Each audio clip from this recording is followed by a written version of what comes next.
gentlemen and ladies, thank you for coming. Yesterday night was very, very tough on the night cocktail party on our raft named The Flow. I don't want to spend the time. And Mr. Sasha Knežević is conductor of this email. Mr. Rodriguez is somewhere in Europe on the Zoom, on the online, and let's to be efficient and to start this panel. Thank you. Let's dive right in. On my right, Ortek. On my left, via video, we have Ricardo. Hi, Ricardo. One question, Ricardo. You are doing kind of a home office thing right now, or you are like, no, I've lost him. I don't see him anymore. No, he's online. I'm here. I'm here. You can hear us? I can hear perfectly. Oh, okay. I hope you can see me and hear me as well. Yeah, we definitely can see you. Thank you for joining. He's definitely doing the home office thing, I think. Sure. Let's not ask him to stand up. Yeah, please, Ricardo, don't stand up. Don't stand up. I'm on the way. So I'm currently in Germany on my way to Portugal in 2 hours. Okay. Okay. So definitely she shouldn't stand up. Okay. Ortek, as I have, you have a presentation for us. We have a small So, presentation. Let's like, dive right in. like last year, so we can go on with it if you like. Yes. So it is. Seeing it also? It is visible right now, I think. Okay. So we consult. We are a consultancy company from Turkey. Our profession is commercial real estate and mainly retail real estates, retail destinations. And what we do concept development, strategic leasing services, redevelopment and repurposing of old school products. And we do tenant representation and cross-border leasing. And let's cut these short. We have a nice portfolio in Turkish market, and we are active in near surrounding countries as well. I think it will take attention, and this is the reason why I would like to start with this Turkey macroeconomic indicators. As you all know, we struggled with an earthquake in February 2023, and then we had the elections, and so it was a real political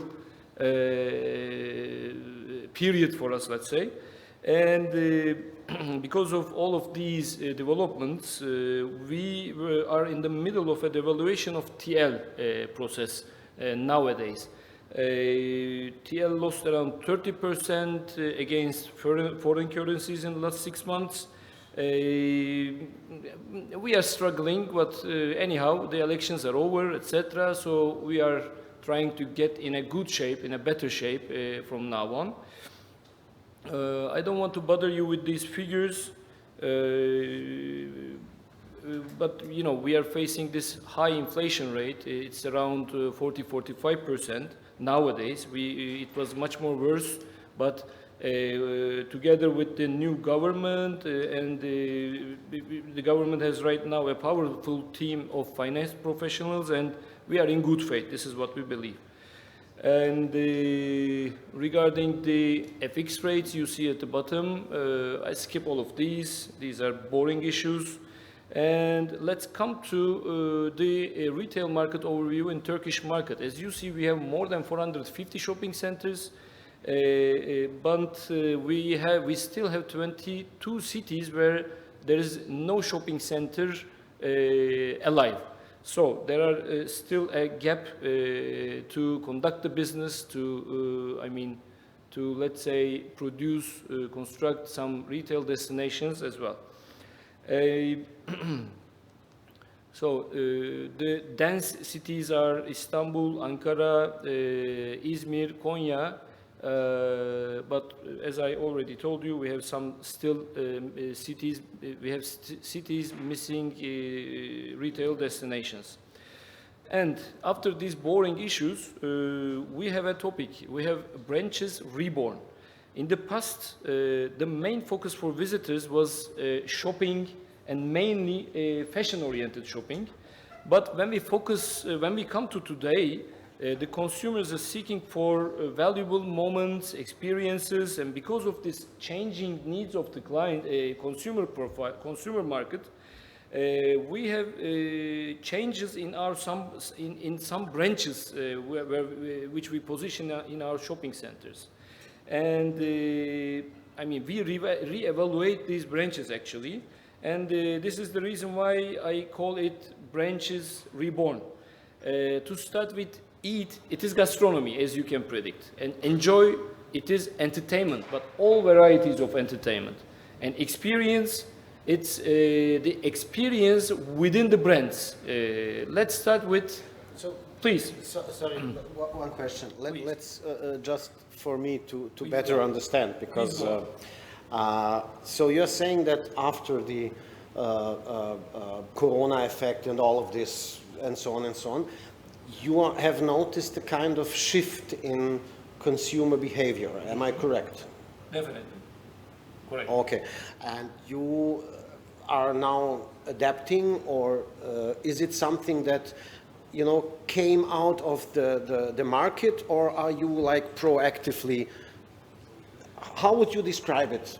Sasha, actually it's both. I mean, both ways. Okay. Of course, we as professionals of the industry try to understand the change and to drive the change. Otherwise, we are behind the change, and we will not be a part of the game.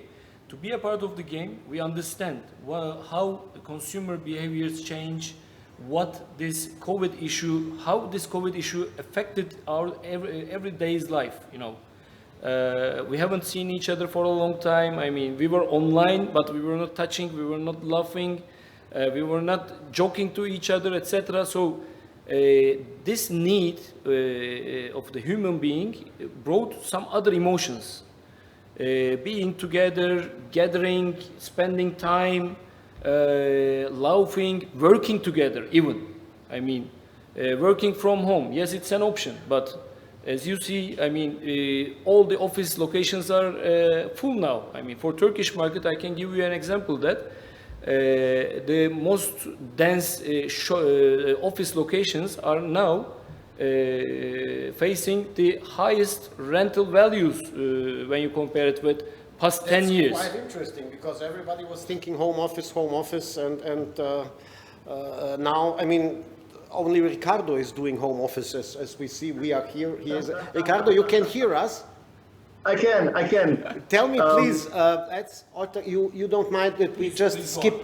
let's take a step out of the presentation, and because Ricardo, you have heard some of the things that we have said here, that we have noticed a change in consumer behavior, and have you seen it also? Have you already adapted? Have you like taken some steps, or how would you describe this? I think what we've seen is Corona per se. I think, for instance, in retail, can you not hear me? Well, we hear you, but I can't. It's not clear. Sorry. Okay. So maybe I'll speak slower and louder. You can do that. So, what I was trying to convene is, with regards to retail specifically, what we see is Corona was an accelerator of things. We were already, just before Corona, we personally in Refi, as a brand of Sonai Sierra, we were already starting to implement this new focused concepts. This concept where it's less about the shopping, it's more about how you commune in the spaces where we provide the shopping. So the main attraction is not just because I'm going there to buy clothes or shoe X. It's more about, it's a nice place to stay, it's a nice place to enjoy, and of course I'll take my chance as well and buy some stuff around. So the trends with food, the trends with creating environments, so high-end environments for people to enjoy themselves and to meet, were something that we already started initially seeing by the end of 2019, and were greatly accelerated after that, because I think that not only people understood that this is the trend, but they also were eager, as Arzak was mentioning, to meet people, to get together again. So we have implemented in the last couple of years several food halls and eat-oriented areas within shopping centers, but not only. We have also seen a trend, and we've already developed 2 or 3 of those within several countries in Europe, so in Italy, in Spain, and in Portugal. Focused, so developments only about food. So picking up old, let's say old, what we call grocery markets, so weak markets where people went to buy their groceries, and we've totally transformed them into food halls and places of where the community meets, to dinner, to lunch, and to grab a drink. So we see this trend strongly coming, and we are already being put into place. So I can tell just last month ago, we opened one in Italy that was for ages was first a groceries market, then it went for a brief period of time into a fashion house, and now we brought it back as a food hall right in the middle of the town in Italy, and it's been a huge success from the start. Great. Wow. So we can see that East and West are actually similar, but please, Ortak, could you continue with the presentation and just to give us the pictures, maybe to see as an example for this, and to add on Ricardo's speech, I mean, it was a great experience for me when I first been into timeout market in Lisbon, Ricardo. I mean, it was about, I think, 4 or 5 years ago, and it was really interesting for me when I saw a variety of people from different income levels gathering together around one table. I mean, it was a real experience for me, and we really have some lessons out of that. And apart from the examples in the European market, which Ricardo already mentioned, we also in Turkey have developed some food halls as well. I mean, apart from gastronomy, I mean, it was before it was only a habit. I mean, when you are hungry, you were eating. But now, eating was actually the main event. The main event. But now, the main event turned into gathering together. I mean, spending time with the loved ones and having some leisure moments, etc. So I think even the meals have changed, you know, like now it's a quick sandwich, maybe a soup or salad, something, not like when it's not the main event, you don't want to get distracted by it, so kind of. That's true. But, you know, the purpose of these food halls, etc., I mean, having quality food and plus sitting together, chatting, working there, laughing, but also some eating. I much more prefer the term street food and not junk food, you know, because street food is actually something that you have this food court and it's like a little quality sandwich and stuff like that. So it's actually definitely changing. They are not exclusive, meaning we have examples in centers and shopping centers where we applied what we call the fast food, so the food court, and we didn't replace it per se because that was working, and there's a market for that. There's a market for someone that comes in quick and then wants to do their shopping, get out. But we added a food hall next to it. That's true. You know, this is an example in North shopping. And what we saw is that not the food court didn't suffer, and the food hall brought a whole different new type of target that we were not achieving with the food court. We increased the range in terms of target people that were visiting the shopping center, given that we increased this street food element, this food hall element, and not just because we replace it with a food court. They can be they can sustain in the same center, let's say. So actually, Ricardo, I think the conclusion for your sentence is that food halls attract another consumer profile, which add value to the center as well, to the retail destination as well. And one more example to this, your approach, I mean, bistros, all-day dines. In our market, in Turkish market, this sub-branch has also grew a lot. I mean, previously we were only delivering 1 to maximum 3 bistro operators, all-day dine operators. But right now, in the new developments we have developed in the last 2-3 years, you cannot believe the number of units are more than 10, more than 12, I mean. When we have a look at the latest developments in Turkish market like Galata Port, like Vadi Istanbul, Zorlu, we have lots of bistros, and with the size of around 500-600 square meters. So the sizes has grown a lot, by the way, in this sub-branch bistro and all-day dine.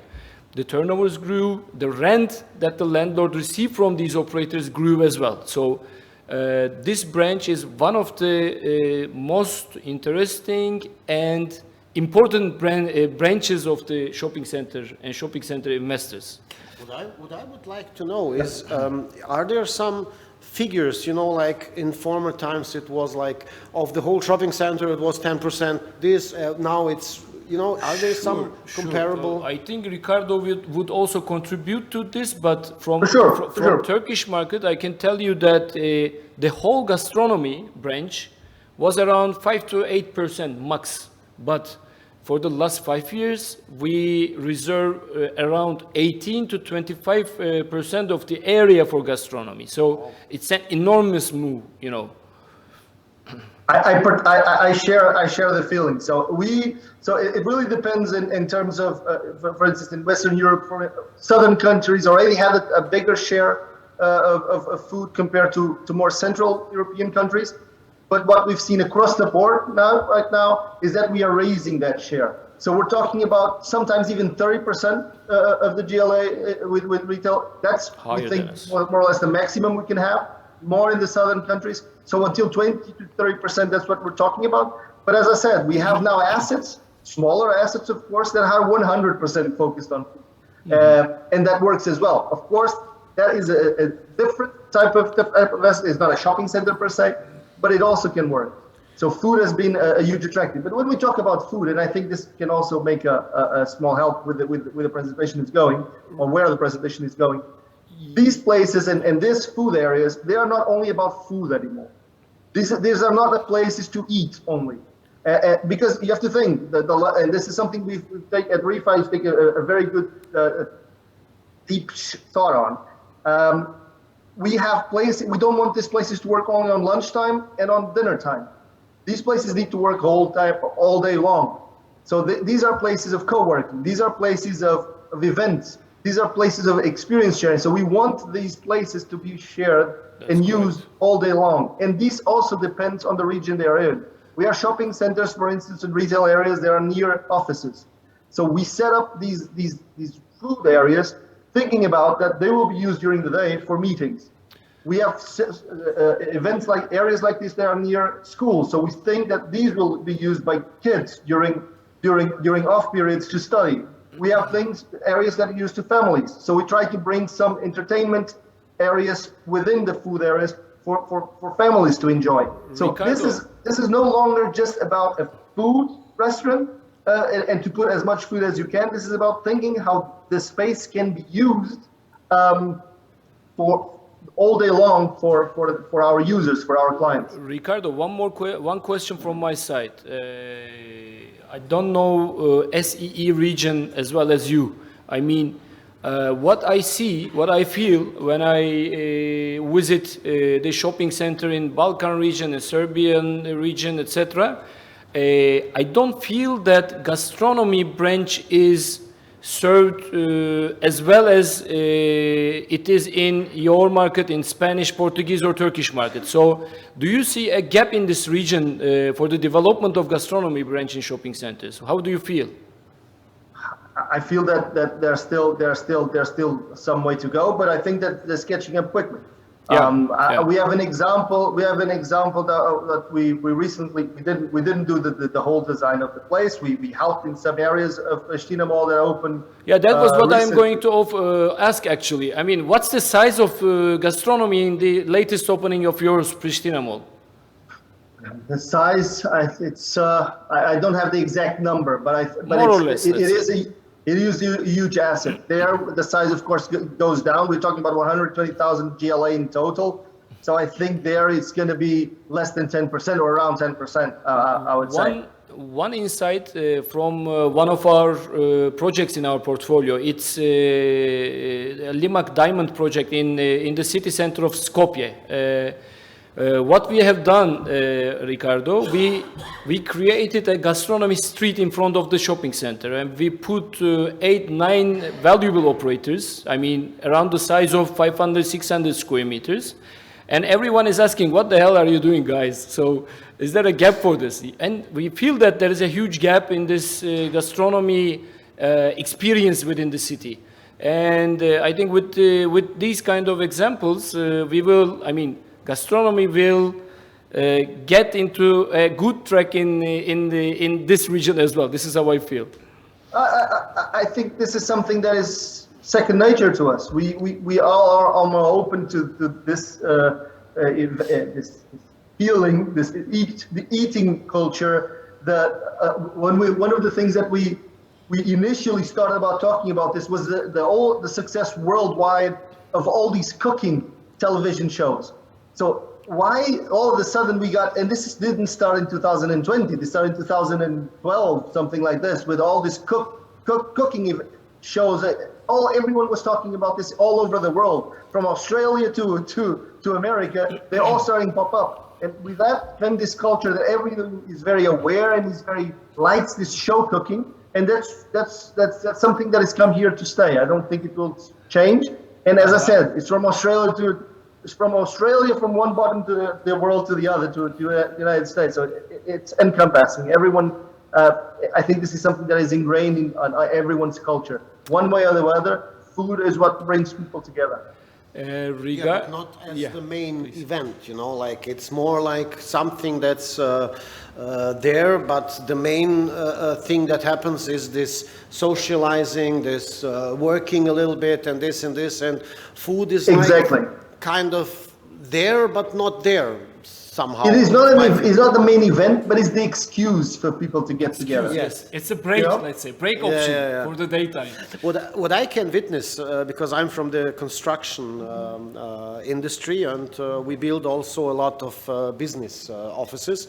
So no shopping center, no retail, but I have seen that, for example, the business spaces are also kind of evolving in some form of bistro layout, you know, like not these big conference tables and so on, but small tables around with 2-3 chairs, and like I think there's happening some similarity to what's happening in the retail sector, you know. I mean, for sure. You can see it actually everywhere. So actually I don't see a big of difference between East and West. Okay, the Balkan region, maybe we need some time, and we are catching up, and this is, but I would, maybe it's time for us to try what we did in front of this meeting, to like fantasize, speculate, and so on and so on.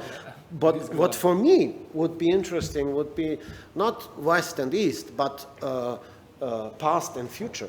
Yeah. You know, where do you see it going? You know, are you just seeing, okay, the food part will be like 50% of the retail, or no, we are going virtual, not, you know, what are your like thoughts? Where are we going to go? Well, I mean, what we experience and what we find out and learn that since we are changing, since our habits, our dynamics are changing, the destinations are changing as well. We experience this in our shopping centers. I mean, we are talking about new, reborn branches, like gastronomy, like entertainment, like brands are also changing. I mean, the shop sizes changes, shop interior changes, the meaning of shop, the function of shop changes as well. But on the other hand, in the offices, as you mentioned, offices have changed a lot. I mean, there are so many social places, kitchens, kitchenettes, lounges, even some plays inside it, etc. So, apart from this change, the locations are now able to answer our needs. So this is too cliche. Change is inevitable. Everything is changing, but we really see the change in this last 2 years, and in our future. Is it something that kind of happened because of Corona, or did you notice the changes even before that? Is Corona just, has it fastened the, you know? I think there was a trigger that Corona has, picked. It triggered out the process. I mean, it's speeded up the process. This is how I feel. What do you think, Ricardo? As I said, clearly, I think that the trends were there, starting to erode, starting to grow, but I think that the Corona just make it more obvious. Yeah. We're just talking about, we're talking about offices. We just opened this week our new offices in headquarters, and it was a night and day change from what we had, what we are now designing. We are now designing with in mind that people will want to be in, when they are in the office, they are much more collaborative than they were before. When they are in the office, they want to have spaces where they have to have smaller meeting rooms, because now half of the people will be in the office, half will not. They want to have spaces where they can also have something to drink and something to eat in a way that is fun and it's warm and it's nice to see. So everything changed in this way. So everything started to look more in the way of collaborating spaces, of having people putting together and creating environments where people can get together and exchange information. Because and at the same time create isolated spaces for the ones that want. Whereas before we had more or less standardized places for everyone, and everyone gets the same. Nowadays we are much more focused in, at least in designing stuff, to creating specific places for each specific use. This is something that for retail we have been starting to do for a very long while. So we're talking about the different phases of evolution of food halls and of everything retail related. I think that change is now coming to the offices as well. So where people are seeing, well, look, I'm here the whole time, but I'm not doing the same time all the time. So the office needs to be adapted to my needs as well. And this is something that we are seeing and we are implementing, and it has been very well received by our clients when we do so. Yeah, definitely. I mean, I can remember first time when they introduced me this home office concept, and somebody in this meeting came up with a box, big box, and you get it delivered at home. And you open this box, and there you have the laptop, you have the printer, you have the internet connection, you kind of everything have in this box. Even adjustable chairs as well. Yeah, for me it was a nightmare, I mean, imagining this box at home and, like working, it was like, ooh, I mean, and I was like, no, guys, this never will, and actually home office is, I think, off the table. Especially, I can tell, especially here in Germany, there's still a huge percentage of people that are in home office, and they are unlikely to return. We'll have to adapt to that reality. We only have a part of our workforce at the offices, and a part of our workforce that will be hybrid working. Because I would think that once in a while everyone will go to the office, but I'm of the opinion that the time where we had 100% of people on the office will difficultly come back. When we're talking about boxes, we have an example, for instance, that we implemented in Lisbon already, which is boxes, which is a small one-person meeting room within the shopping center, so that people can have their office there as well. So basically, you are in the run, and you have an opportunity to have one meeting room with Wi-Fi, with everything you need, just for those meetings while on the run as well. So all spaces are adapting to this new reality.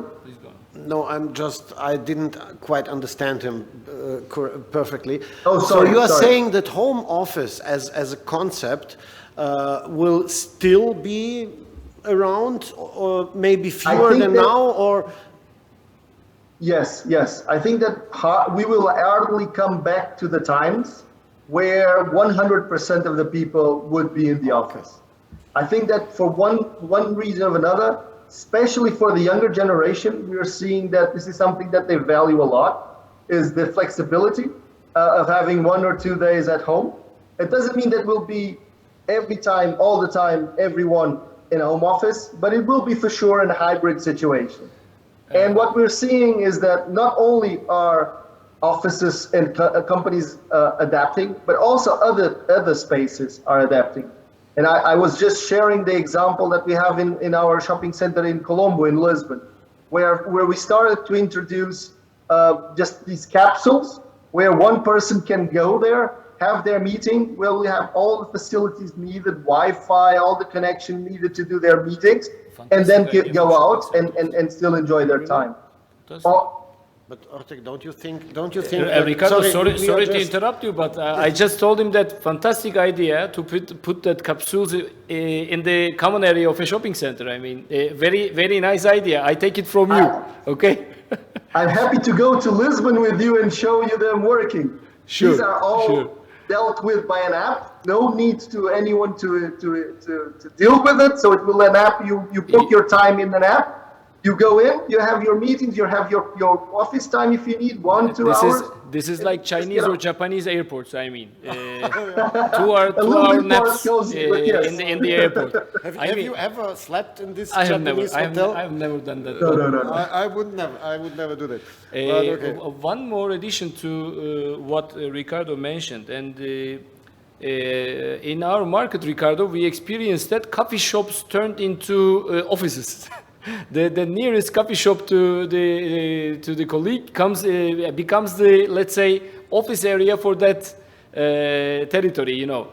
And this is the reason why co-working companies and also coffee stores, coffee shops, they gather together and they create some different concepts where you can work all day, you can collaborate with your colleagues, meet your friends at the same time when you're working from your laptop and drinking coffee, etc.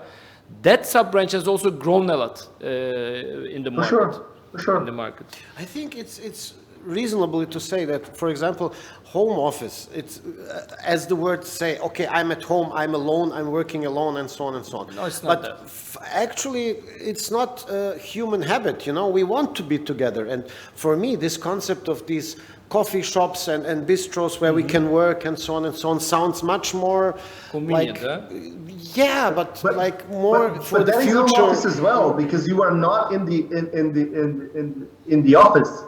That's why I call it hybrid. This hybrid solution, where you will be 2 or 3 days in the office, and you will be the rest of the days outside of the office. It doesn't mean that you have to be at home. I think that we are in a time and place in our society that we are adapting to this new reality. We are still not with a definite solution, but for sure we see the demand from clients and from employees for that reality to occur, and we see that and while as architects and as designers, we see that those trends in retail, where we need to create spaces for people to also not also enjoy but also work. We see that in offices, where offices have now a higher percentage of collaboration spaces and sometimes not even enough places for all the employees to be at the same time in the office.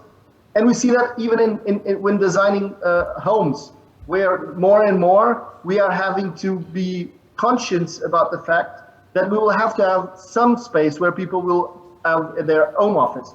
Either be a small room within the house, or a small corner within a room, a bedroom. These are design directions that we are already being requested, and we are already implementing in our projects.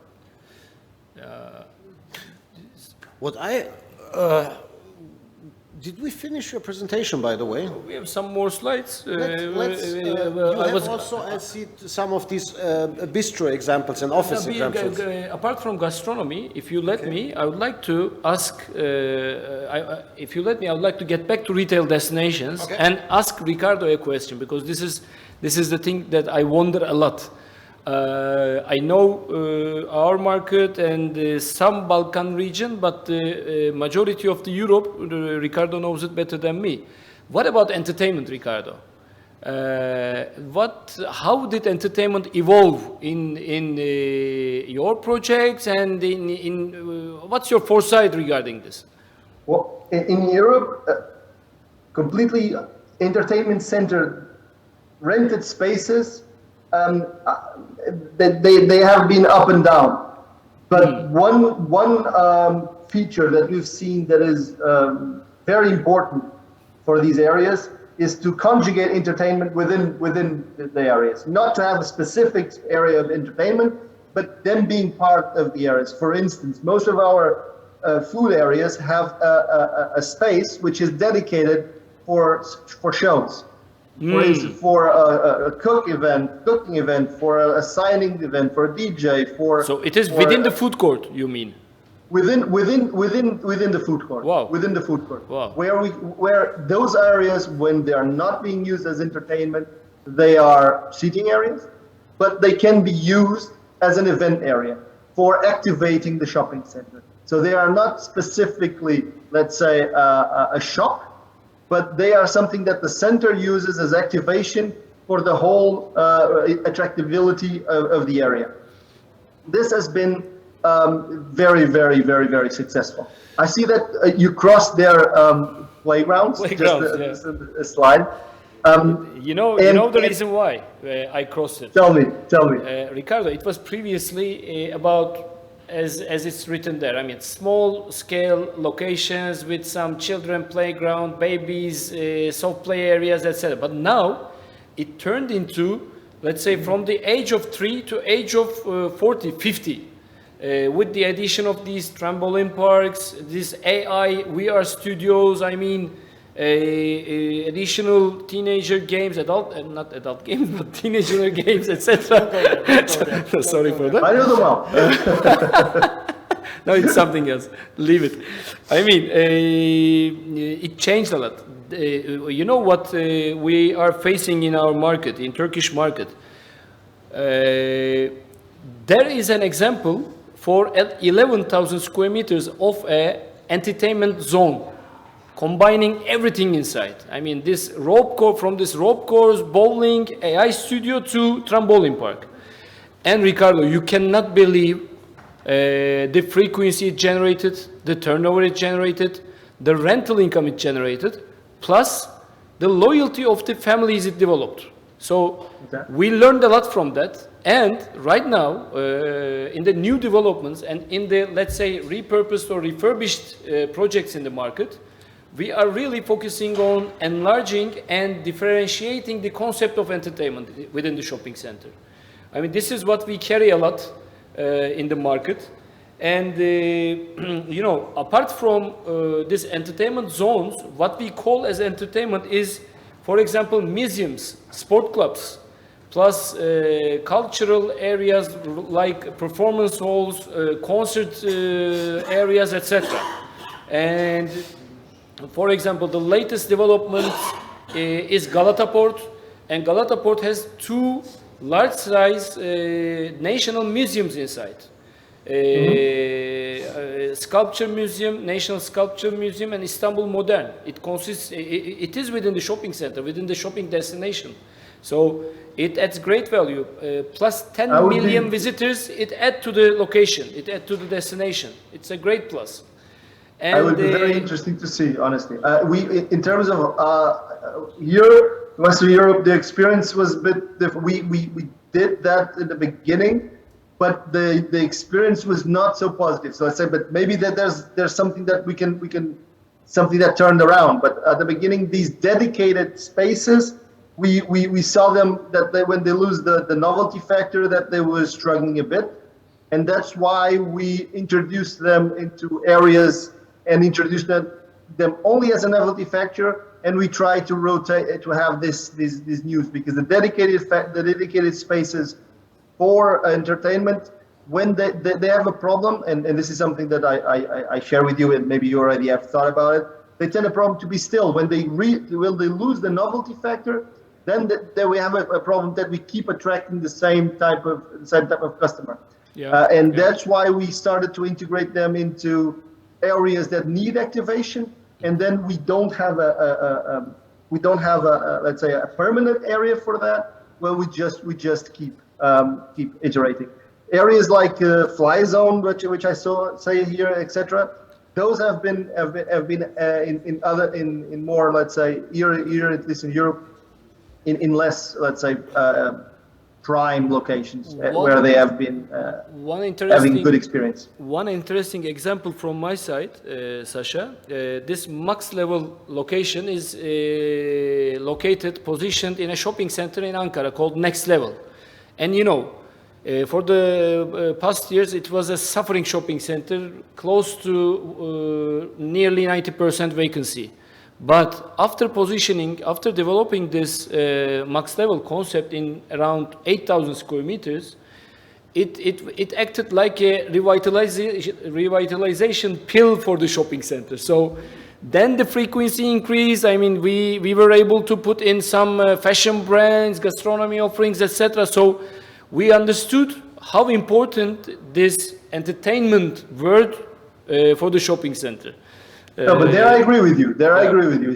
But that's what I don't think it's a one solution fits all. It needs to be in some specific areas that will bring attraction, that will bring people. But it needs to be very well placed.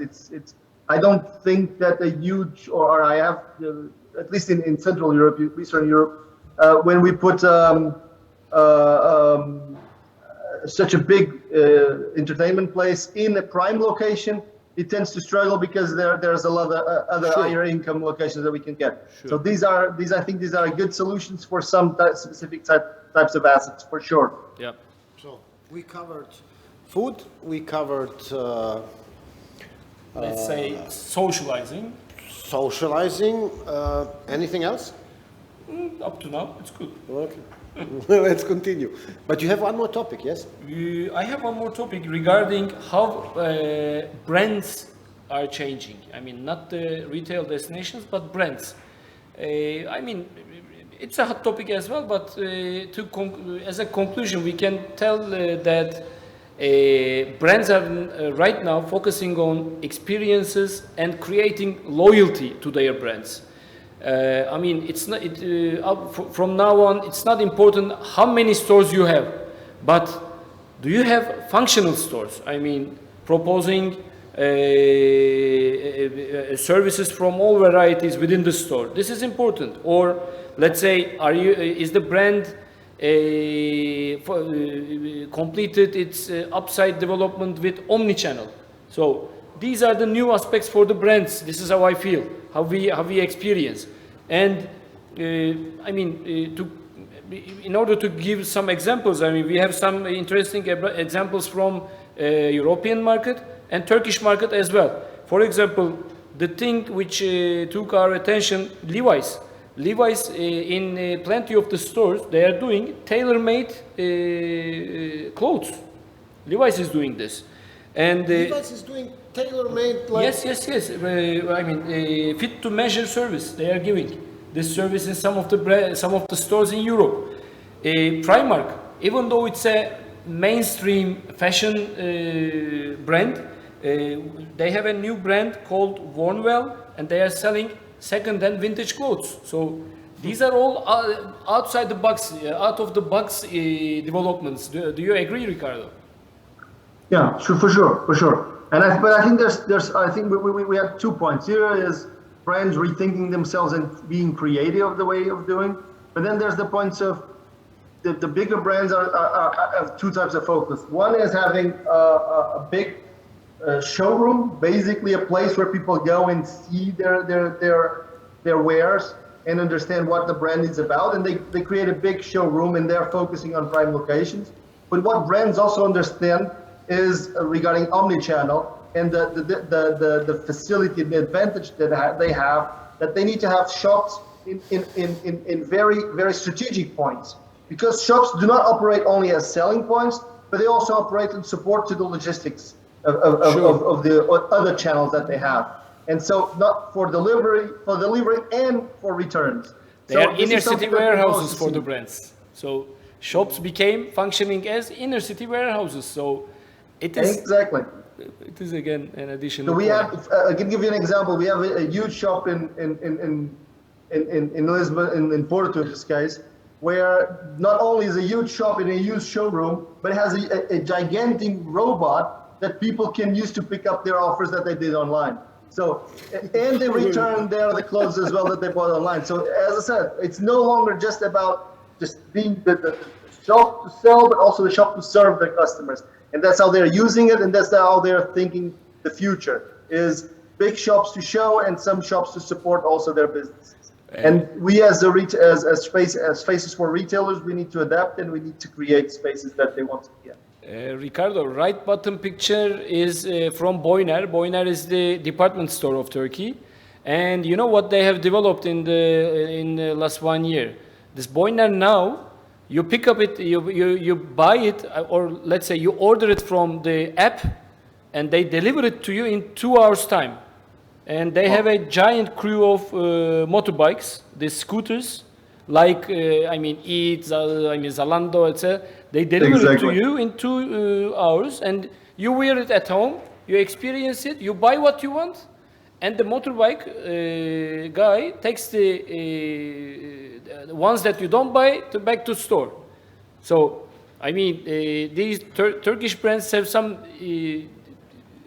But that does interesting examples. But guys, sorry, I'm like, no, please. I come from a different, I'm from the construction industry, but you are now described to me, okay, I order it online, I get it in 2 hours and so on, but we are talking here about retail. Isn't that bad for the Not necessarily. business? Just asking. Not necessarily, because these spaces will not survive.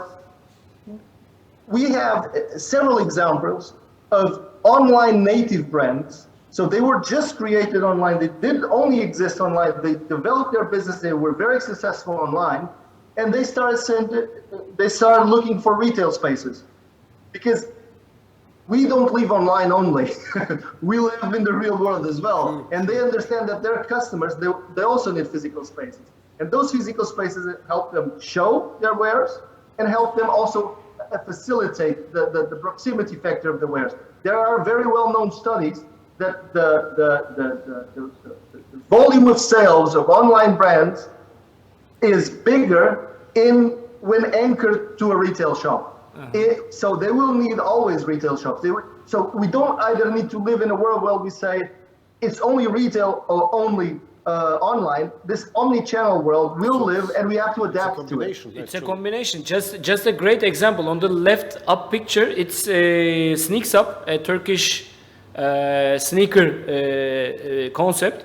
And you can customize your sneakers inside the store. So this is why we need the physical brick and mortar stores in the future as well. Customize the sneaker. You buy the stencil, and the artist from a talented artist paints your sneaker and customize it. And this, let's say, multiplies the turnover, multiplies the feeling of the loyalty. Then you are a member of a brand, not a brand. You are a member of a club. So.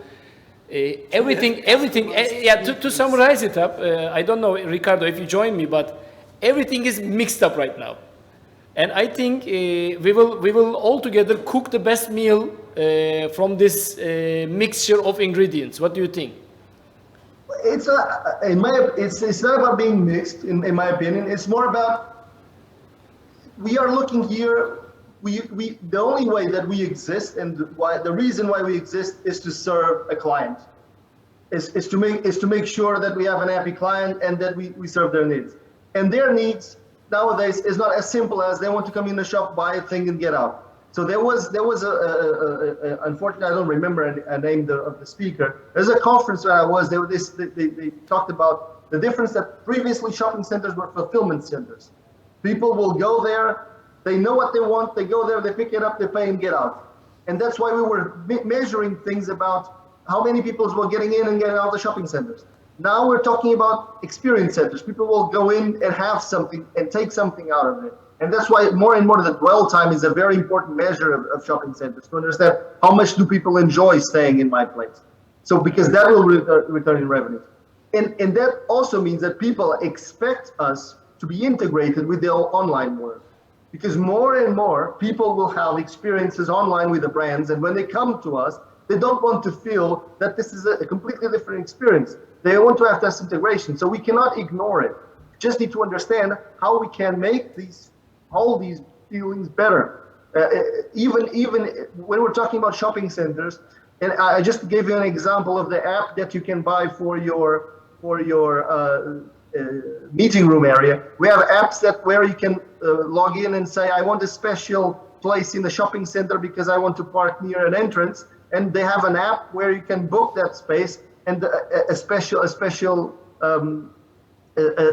fence will open so that they enter. So what we need to understand is it's neither them or us.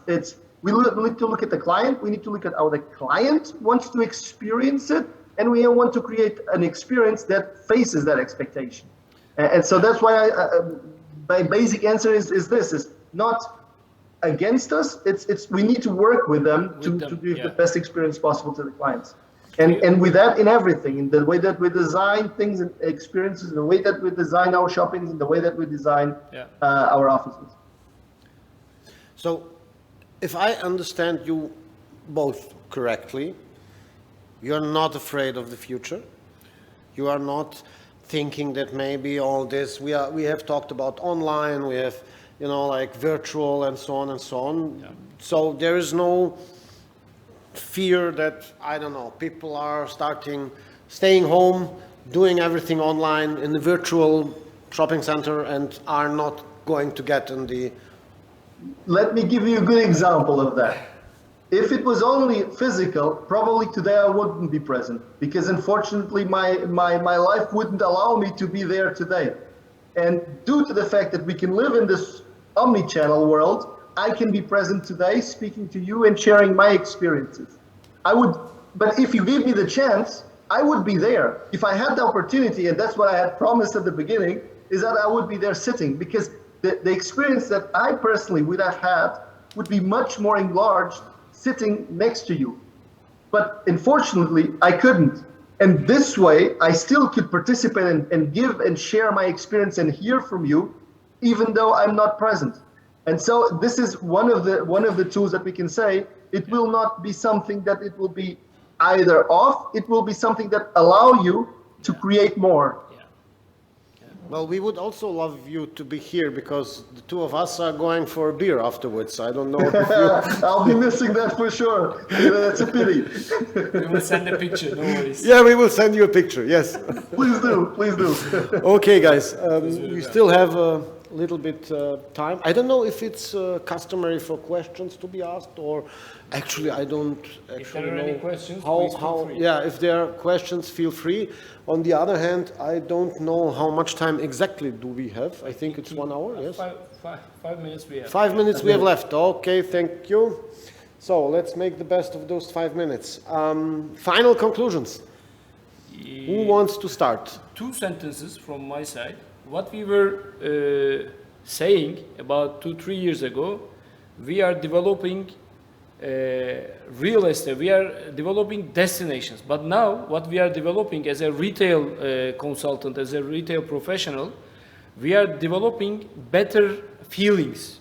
I mean, we are not only dealing with the property itself, the building itself, or the shop itself.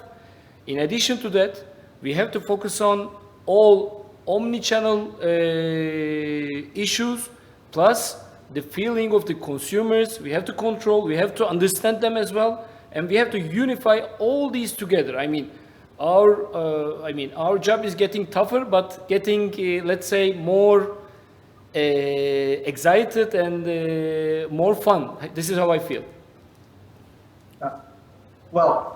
I also think about that we came from a time that there was a lot of standardized solutions, a lot of templating solutions, this is how we do retail, this is how we do food, this is how we do, and there were a lot of implementation, and when we came, so specifically when we come to the design part of things, we saw a lot of that. What we see nowadays is that there's no longer the time for templating, there's no longer the time to use easy solutions. This is the time where we need really specialists on their field, and specialists that go to the area, understand what is this area about, and build specifically for that region. Is this region a family-focused area? Is this region an office-focused area? Is this region an entertainment-focused area? And then you need to make sure that you tailor that development to the specific needs of the region. And again, you tailor that at the time, and they will not be stuck there. What we are seeing now, specifically in Western Europe, where the development opportunities in greenfield are reduced, what we're seeing now is a lot of redevelopments happening, transforming locations that once attended one specific target, that target evolved, and the refurbishment evolved with it. So it will address a completely different specific target. I got a good example just behind me. This was previously a shopping center. If you imagine or not. Where is it? Where is it, Ricardo?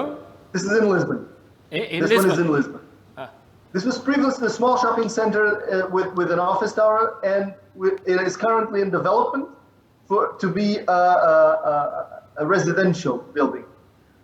Because the requirements and the needs of the town were that, and we had the engineers to transform it, and a daring investment to do so. So I think this is what we're talking about, is making sure and being creative and being open enough to understand what the specific location needs and adapt the design to that. And forget about templating, forget about easy solutions. That won't work anymore.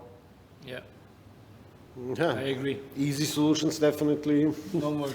I don't think No, but they ever were, I can tell you, if you come here in Germany, and if you look at a couple of shopping centers, sometimes you find the same type of, let's say, feeling in a lot of them, because there was a solution that worked, and it was implemented at the time, and it was wonderfully well executed, and what was required at the time.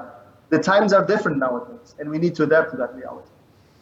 But I think we can all agree on that there will be also always adapt. You know, times are changing. You also have to adapt. You have to improvise. You have to adapt, and so on and so on. I think that's the only constant that we will be facing, all of us, definitely. So let's come to an end. I think we have like 1 minute or so. I think we covered. It was Almost great. everything. I loved it. Thank Yeah. you.